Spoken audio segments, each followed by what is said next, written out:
Alguns vilões nascem já sendo maus. Desde a infância já tem a semente da maldade plantada nos seus corações. Eles são mal de graça, basicamente. Alguns vilões, ao contrário, têm ótimos motivos para se tornar vilões. Outros nem tanto, é claro. Mas uma coisa é certa, a gente ama os vilões e às vezes eles são muito carismáticos, mais carismático até que os próprios protagonistas. Ou melhor, às vezes eles são os protagonistas. E é isso que a gente vai trazer hoje, a comparação de dois livros muito famosos, Wicked e O Morro dos Ventos Uivantes. A gente vai comparar a Elphaba e o Heathcliff.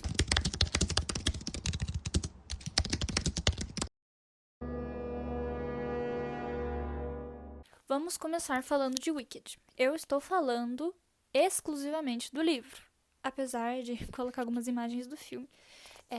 Estou falando do Wicked do livro. Eu não vou falar muito sobre o livro no geral, eu vou discorrer mais sobre a personagem da Elphaba, portanto, talvez darei alguns spoilers. Se não leu o livro, enfim, fica a dica. O livro de Wicked é muito diferente do filme por várias razões. O livro é o que a gente chama de Dark Fantasy. É uma fantasia mais voltada para adultos, né? É um livro com algumas cenas bem explícitas e é um livro muito sombrio. É um livro que foca principalmente em política, mas também foca muito no desenvolvimento da personagem principal, a Elphaba.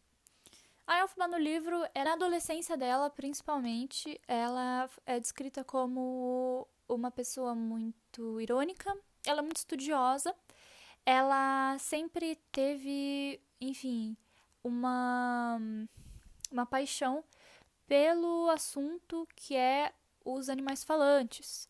Se você assistiu o filme de Wicked, você lembra que tem um ponto em que eles começam a meio que segregar os animais falantes e eles começam a perder a habilidade de fala e eles começam a ser tratados como seres inferiores.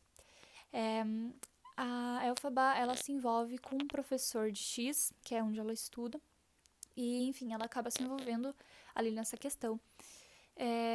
Eu não vou falar muito sobre o relacionamento dela com a Glinda, isso não vem muito ao caso neste vídeo. Mas, enfim, no livro é basicamente uma trama política. É um livro que fala sobre como todas as decisões que a gente vê, tanto em Wicked no filme, quanto no Mágico de Oz, o filme também, são decisões extremamente políticas. A gente vê como o Mágico de Oz ele era um ditador, mas isso sempre fica óbvio desde o começo. Nunca foi algo tipo um grande plot twist, porque isso fica óbvio desde o começo. Porque a gente começa já o livro vendo o pai da Elphaba, um missionário, indo fazer missões numa terra extremamente marginalizada de Oz, que as pessoas, enfim, o resto de Oz vê como selvagens, como pessoas estranhas. E a gente vê também que o mago, ele começa meio que fazer uma grande de uma chacina nos lugares que ele quer passar a estrada de tijolos amarelos. Os locais que não aceitam, enfim. Então, desde o começo, a gente vê que tem nada a ver com magia, com sapatinhos, nem nada. Agora, enfim, focando na Elphaba. A Elphaba é uma personagem muito interessante, porque a gente tá acostumado a ver ela como a família dela odiava ela e como todo mundo odiava ela pela cor dela. Isso realmente, mas talvez não tão a parte da família. No livro a gente vê que a família dela dava o amor que eles podiam para ela, né? Eles não eram extremamente afeiçoados, principalmente a mãe dela, mas a mãe dela morre quando ela era muito nova e ela é criada a maior parte da vida ali pelo pai. O pai dela é visível o quanto ele ama ela. É possível ver como eles tinham um amor por ela, um amor um pouco diferente, porque no começo eles tinham um pouco medo dela, mas, sinceramente, a única pessoa ali da família que ajudou a criar a Elphaba, que realmente não gostava muito dela, é a Ama, que no filme é tida como a única pessoa que, né, cuida da Elphaba e gostava da Elphaba, mas não é bem o caso. Mais pra frente do livro, quando, depois da Cidade das Esmeraldas, a Elphaba, enfim, desaparece porque ela vai se juntar à causa dos animais, né? E depois disso a Glinda nunca mais vê ela, nenhum dos amigos de X vê ela, nem a irmã dela. Ela, enfim, some. E ela vira meio que uma ativista política barra terrorista da causa dos animais. E por causa disso, ela se torna uma inimiga política. Uma inimiga política pro próprio mago. Para as pessoas ali próximas do mago. Porque, spoiler, uma das missões da Elphaba, que ela fala inclusive, é matar a diretora de X. Enfim, que é ali o braço direito do Mágico de Oz. Enfim, ela falha, ela passa daí, ela meio que desmaia, perde a memória, ela passa uns anos ali num convento. Mas por causa dessas atividades políticas dela, enfim, mais pra frente ela acaba.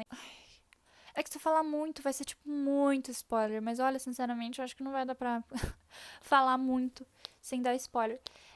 Enfim, ela tem um caso com o Fiero, isso a gente vê no filme também. Mas o Fiero, no caso, no livro, quando ele tem um caso com a Elphaba, ele já é casado, ele tem 3 filhos. E, enfim, por causa do envolvimento dele com a Elphaba, ele acaba morto. Ele desaparece e ninguém nunca mais vê ele. A Elphaba, enfim, ela passa daí esses anos no convento. Ela tem um filho do Fiero, inclusive, só que ela não lembra. Foi bem ali no período que ela, tipo, tinha meio que perdido a memória. Então ela não lembra de ter parido a criança. Enfim, esse menininho segue ela e ela vai até a terra do Fiero pra meio que se desculpar com a esposa e com os filhos do Fiero, né? Com a viúva, no caso, e os órfãos. Ela leva, enfim, o menininho dela, que o Fiero é tipo um príncipe, né? E então a Elphaba vai pro palácio da viúva do Fiero e ela meio que falha em pedir desculpas pra viúva, porque a viúva meio que não quer saber. Ela dá a entender que ela sabe, mas ela não liga muito, sabe? O Fiero nunca foi um marido muito presente, ele passava a maior parte do tempo viajando, enfim. E a Elphaba e a viúva, elas acabam se tornando muito amigas, assim. E a Elphaba passa anos lá no palácio. Lá ela encontra um livro de magia. A Elphaba, ela não é nem um pouco versada em magia. Tanto que, enfim, na cena que ela encontra a vassoura mágica, é mais a vassoura que é mágica do que ela é bruxa, entendeu? Então, toda essa construção de bruxa, ela é feita politicamente. Ela é feita para que o povo se revolte com a Elphaba e transforme ela numa inimiga do Estado. E é isso que acontece. Enfim, tanto que aí aparece a Dorothy e o mágico fala pra Dorothy: tá, você quer ir pra casa? Então mata ela bruxa pra mim, entendeu? Dá a entender que ela é uma grande vilã, mas na verdade ela é só uma inimiga do Estado. O maior preconceito com ela, dos personagens, é, obviamente, por causa da aparência dela. Ela é verde, ela é descrita como dentes meio pontudos, ela tem uma personalidade mais escusa, ela, enfim, é irônica, ela é sarcástica, e ainda por cima, por causa dos alinhamentos políticos dela. Inclusive, quando a mãe dela, lá no começo, pare ela, as mulheres que ajudam no parto tentam matar ela, só que afogar ela numa poça, só que como ela tem medo de água, desde bebê, desde que ela nasceu, ela morde o dedo de uma das parteiras e elas desistem de, enfim, matar a Elphaba. Então, é algo que ela sempre conviveu a vida inteira dela, esse estigma sobre a própria pessoa, que é que ela era, enfim, que ela era má desde o nascimento, que ela era cruel, que ela, enfim, que ela era bizarra, que ela era estranha. E, enfim, mais pra frente vem as alegações de bruxa. O que eu já falei, ela nunca foi bruxa. No livro, né? Ela não tem a mínima aptidão com magia. Ela encontra um grimório, mas ela não consegue fazer muito dele. Ela, enfim, pratica o máximo que ela pode e mais pra frente ela começa a conseguir fazer um pouco de magia. O meu ponto nisso tudo. A Elphaba é uma vilã criada pelas pessoas ao redor dela. Ela se deixou se tornar uma vilã, ela se tornou o que as pessoas queriam que ela fosse. É claro que ela faz isso sem perceber. Não é algo consciente, mas é algo que ela foi aceitando, foi acreditando sobre si mesma, que ela era má, que ela era maluca, que ela era cruel. E isso vai, enfim, isso vai assombrando a narrativa de uma certa maneira. porque a história poderia ter sido muito diferente se a Elphaba tivesse acreditado em si mesma, e não colocado sobre si o preconceito que as pessoas tinham sobre ela. Mas como fazer isso se é algo que você ouve literalmente desde que você saiu do útero da sua mãe? Impossível, quase. Até porque em Oz eles não tinham terapeuta, né? E nem acho que a Elphaba seria o tipo de pessoa que procuraria um. Mas o mais interessante do livro é a justaposição entre ela e a irmã dela. A irmã dela é malvada, como é. Ela vira meio que uma ditadora dos Munchkins. E, enfim, por isso que ela é tida como a bruxa má também. Não porque ela realmente tivesse poderes, mas é porque ela era meio que uma maníaca religiosa. E ela virou a governante ali dos Munchkins. E ela era, tipo, meio maluca, assim, sabe? O povo não gostava dela, enfim. E quando ela morreu, foi um alívio. Foi, nossa, mataram a ditadora. Sendo que vista como pura, como boa. Ela é deficiente. No livro, ela não tem nem os braços, nem as pernas. Ela é só, tipo, o tronco.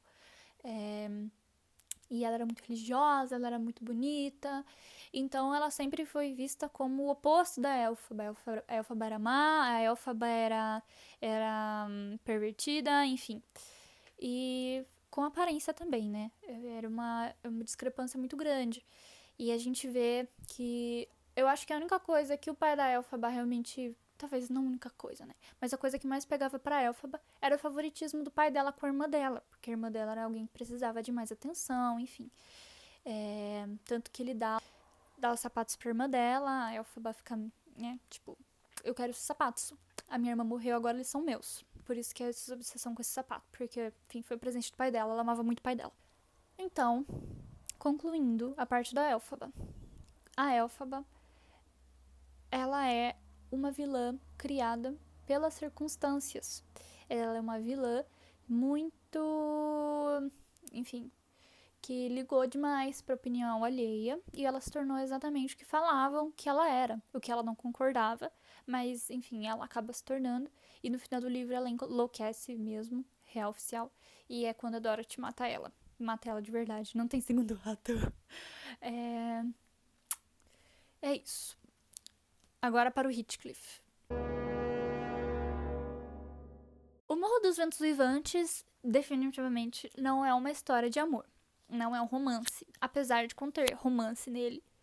É um livro sobre como as pessoas são ruins de diversas formas e de graça. Conta a história de uma família que adotou um menino que eles dizem ser cigano e ele é criado junto com a família. Ele cria, junto com a filha dessa família, a Catherine, uma relação muito dependente. Eles amam um ao outro, mas é de um jeito muito peculiar e muito brutal.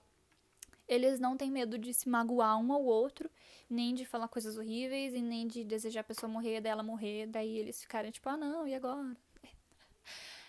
É um clássico da literatura, escrito pela Charlotte Brontë, tava confundindo com a irmã dela. Eu acredito que a maioria das pessoas que está assistindo esse vídeo já tenha tido contato com o Morro dos Ventos Vivantes, seja filme, seja só história, seja o livro mesmo. Então eu não vou explicar muito sobre a história do Morro dos Ventos Vivantes. Mas eu vou explicar um pouco sobre o Heathcliff, a história do Heathcliff no livro. Como eu falei, o Heathcliff ele é adotado, ele foi achado nas ruas de Liverpool pelo pai da família Bradshaw. Earnshaw. Bradshaw do Sex and the City. Earnshaw. Mas é óbvio desde o começo que eles têm um receio com o Heathcliff, que é o nome que eles dão para esse menino. O livro ele é narrado pela meio que empregada da casa que cresceu junto, mas ela trabalhava lá.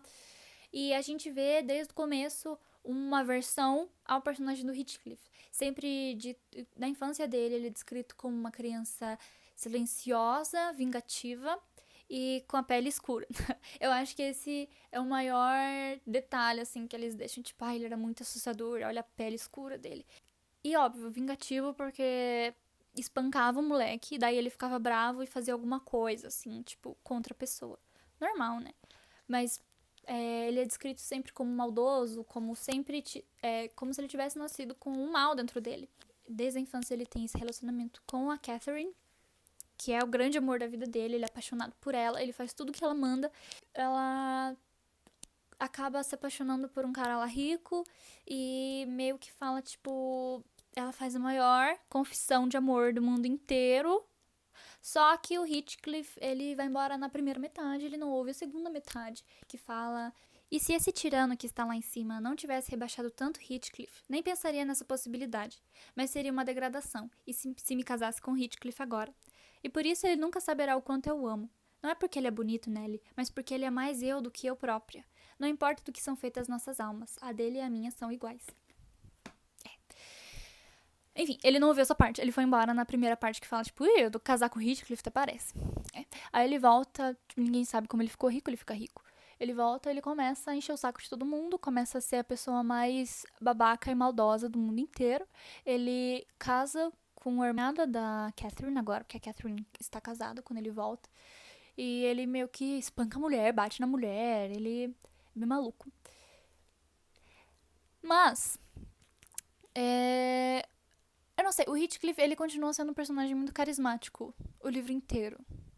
É porque a gente lê, claro que a gente vê com uma visão muito moderna. Na época, ele era só mal mesmo. A gente vê com uma visão muito moderna, de tipo... É óbvio que o Heathcliff ficou desse jeito. Eu ficaria muito pior se eu tivesse sido criada desta maneira e se fosse tratada que nem cachorro a minha vida inteira.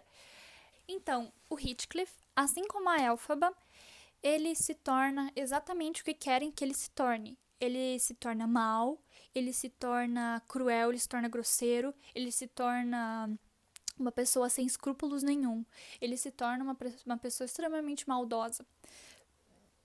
O que a gente pensa, tipo, não, porque desde a infância descrevem ele como uma pessoa maldosa e cruel e maquiavélica. Mas é óbvio que ele é descrito assim justamente por causa do medo da cor da pele dele e porque ele era uma criança um pouco mais introspectiva. Ele aprendeu a ser selvagem porque criaram ele para ser selvagem. Ele ouvia todos os dias que ele era maldoso, que ele era cruel, então ele se tornou maldoso e cruel. E ele viu disso um jeito de sobreviver, de certa maneira. Dá a entender que ele vira militar, daí ele volta mais maldoso e mais cruel e mais maquiavélico, se é que ele já foi assim alguma vez. Agora ele é de verdade. E ele faz da vida de todos o inferno. Yay! Vai na casa da Catherine pra ficar falando mal do marido dela. Tipo, por que você casou com esse cara? Casa comigo, vamos lá, não sei o quê. Aí fala, não, não, não. Daí ele ouve, ele fala, vai embora da minha casa. Daí ele fala, eu vou voltar aqui, você vai ver só, você não pode me tirar da Catherine, não sei o quê. E daí a Catherine fica do lado do Heathcliff, obviamente. Enfim, daí a Catherine briga com o Heathcliff. E a Catherine também, pelo amor de Deus, né? Ela morre de birra. Ela morre de birra, porque ela brigou com o marido e com o Heathcliff. E ela morre de birra, ela fala, então tá. Tanto que a empregada que tá narrando fala que ela nem ficou preocupada, que ela fala, é normal, quando ela tá de birra com alguém, ela fica doente. Para as pessoas ficarem preocupadas com ela, só que dessa vez ela morre. Ela morre depois de ter tido uma filha, que foi nomeada Catherine também. Compra o Morro dos Ventos Vivantes, que é onde ele foi criado, com a Catherine, e ele vira tipo um tirano. Ele começa a maltratar muito o filho do irmão da Catherine, o sobrinho da Catherine, que, enfim, que era o filho do cara que, tipo, mais azucrinava o Heathcliff quando ele era criança, que quem espancava o Heathcliff, quem tratava o Heathcliff que nem cachorro. E, enfim, o Heathcliff, ele vira exatamente o que ele odiava, porque ele vira exatamente o irmão mais velho da Catherine. E ele faz exatamente a mesma coisa com o sobrinho da Catherine. Eu esqueci o nome dele. Gente, sou péssima com o nome, perdão, só lembro dos protagonistas. Aí, quando o viúvo da Catherine morre, a filha da Catherine, a Cathy, ela... Quer dizer, a Cathy é a mãe, Catherine é a filha, que é assim que eles chamam ela no livro, né? A Catherine, filha, ela vai morar com Heathcliff, e ele trata ela muito mal também, bate nela, enfim. É bem divertido, assim, ele é bem do mal. E ele começa a ter assombrações da Cathy mãe. E ele começa a falar, me leva com você, me leva, por favor. É, inclusive, parênteses, queria deixar meu total repúdio pela nova adaptação do Morro dos Ventos Vivantes. Não queremos o Jacob Elord de Heathcliff, nós queremos o Dev Patel. É isso. Fecha parênteses. Tudo isso pra falar que nem a Elphaba. Ele se tornou exatamente o que queriam que ele se tornasse. Ele não teve escolha, porque diferente um pouco da Elphaba, a Elphaba tinha escolha, mas o Heathcliff não tinha muita escolha, porque ele era... A gente pensa, tipo, mas ele só gostava da Catherine, tipo, né, sei lá, vai embora, vai viver a vida, mas não era bem assim, não. Explicando assim é um pouco difícil de entender, mas lendo o livro é óbvio que eles não viviam um sem o outro. Eles eram codependentes, era mais que amor, era muito mais que amor, era bem mais assustador que amor, bem pior que amor. A gente pensa, poxa, ele podia ter se tornado melhor então pela Catherine. O problema é que a Catherine era uma maluca, ela é egoísta, ela quer, enfim, ela casa com, lembrei do nome do marido dela, Linton, pra ficar rica porque ela quer status, porque ela é uma madame. Parece que ela vai casar com Heathcliff. Mas o laço que ela tem com Heathcliff é muito maior do que ela ia ter com qualquer outra pessoa na vida inteira dela. E vice-versa. O Heathcliff era obcecado com ela. Tanto que ele deitava no túmulo dela e ficava esperando, assim, tipo, me leva, vou morrer aqui. Tem até uma cena que ele desenterra ela, fica olhando pra ela, ele enterra ela de novo. E tanto que no final, ele sendo assombrado pelo fantasma dela, que ele abre a janela e fala, me leva, eu tô aqui, por favor, não vivo sem você. E ele vive o fim dos seus dias amargos, ele não vive muito, e ele morre de desgosto, porque ele não tem mais ninguém. A Catherine era a única razão dele de viver, e é tanto por isso que ele volta pro Morro dos Ventos Vivantes. Claro que nada disso evita dele virar uma pessoa horrível e cruel, porque todos ao redor dele são horríveis e cruéis, Catherine inclusa. Então, para sobreviver ali naquele meio, ele precisava ser igual. Para suceder no plano que ele tinha que agir igual. Dito isso, amo Heathcliff. Heathcliff, estamos com você, tá?